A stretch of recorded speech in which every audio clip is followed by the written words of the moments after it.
Et vous, que faites-vous pour la santé de vos oreilles? En général, pas grand-chose. Et pourtant, ces organes sont la cible de nombreuses agressions, d'où l'action menée auprès de jeunes musiciens, mais qui pourrait s'appliquer à tous. Sonomètre en main, Jean-Yves Paclet mesure les décibels dans cette classe de trompette du Conservatoire de Saintes. Vous, vos instruments, la trompette, le cornet, tout ça, c'est moins fort dans vos oreilles que devant. Son but, faire de la prévention auditive, apprendre aux élèves comment fonctionne une oreille pour mieux la protéger.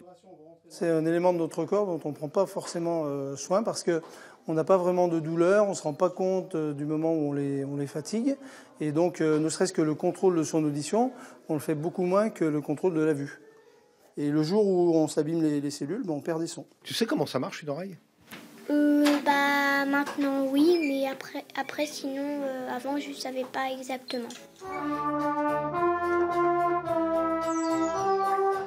Dans la classe, on essaie de jouer pas très fort parce que ça permet aussi d'avoir un joli son, qui est déjà plus agréable aussi pour les oreilles des autres. Et puis, autre chose, c'est de faire attention à ne pas jouer dans les oreilles du voisin, parce que ça, c'est très très très dangereux. On peut même percer le tympan, donc je crois que là-dessus, on ne joue pas avec ça. En conférence, Jean-Yves met aussi en garde les jeunes. Très tôt, ils utilisent tablettes et smartphones avec des écouteurs, et cela, ce n'est pas bon du tout. C'est très fatigant parce que c'est à proximité, c'est dans les oreilles. Et donc, ce serait mieux d'écouter de la musique avec des haut-parleurs un peu éloignés de nos oreilles. C'est beaucoup moins fatigant pour notre audition. Le message de prévention s'adresse aussi aux professionnels. Ludovic, prof au conservatoire et aussi musicien d'orchestre, a désormais décidé de préserver ses oreilles.